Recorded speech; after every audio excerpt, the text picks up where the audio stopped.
Way back in 2012, there was a leak of a handbook Valve gives to their new hires.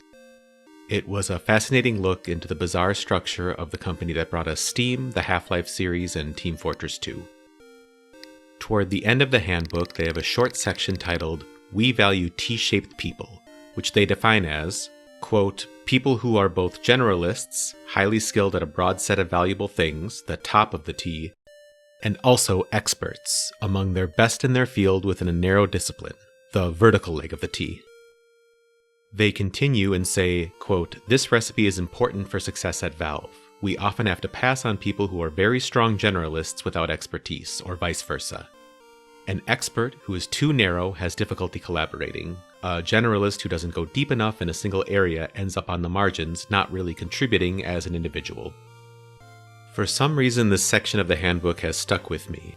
It seems like the concept can be applied more broadly, and I think you can use a similar framework and apply it to learning fighting games. The first game I really tried to learn was Street Fighter 4, and I was pretty terrible at it. I think part of it was because I was about as far from T-shaped as you could be. I played Blanca, and only Blanca.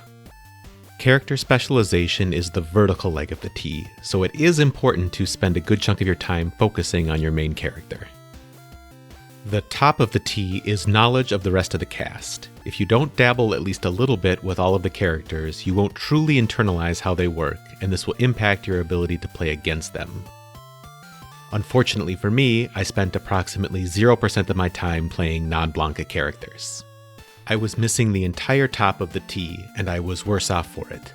A pretty common piece of advice in fighting game circles is that if you're struggling against a specific character, learn and play as that character a bit so you can see things from their perspective. In Street Fighter 4, I just randomly picked Blanca when I first picked up the game, and I stayed in that bubble. In contrast, when I picked up Marvel 3 a few years later, I casually played most of the cast, and I was a much better player for having done that. So, in the context of a single game, being T-shaped means striking that balance between character specialization and general knowledge of all of the characters. But in the context of fighting games as an entire genre, I think being T-shaped means finding a balance between your specialization in a single game and your knowledge of multiple games. In my personal example of Street Fighter 4, only ever playing Blanca was just one of my problems.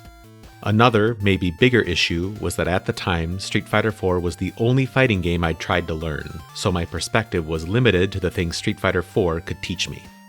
While I think you need to focus on one game at a time, I think it's really difficult to get good at fighting games by only ever playing a single fighting game. You build your fighting game IQ by playing different games over the course of years and years.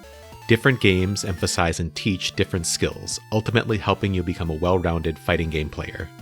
Players like Tokido and Justin Wong have won tournaments in over a dozen different games each, which anyone would agree is a crazy achievement. I think it's important to acknowledge that there's a causal relationship here too. Tokido and Justin play at the level they do, in part, because they've played multiple games, not in spite of it. So what can we take away from this?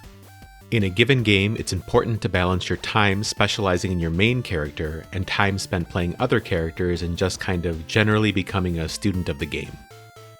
Zooming out, I think it's hard to be a complete fighting game player if you've only ever played one game. This means that it's normal to hit a ceiling when you sit down and learn your first fighting game. Without the broad knowledge and lessons that you can only learn from playing multiple games, you might struggle to level up past a certain point. This doesn't mean fighting games aren't for you, it just means that you're still working on the top of your T.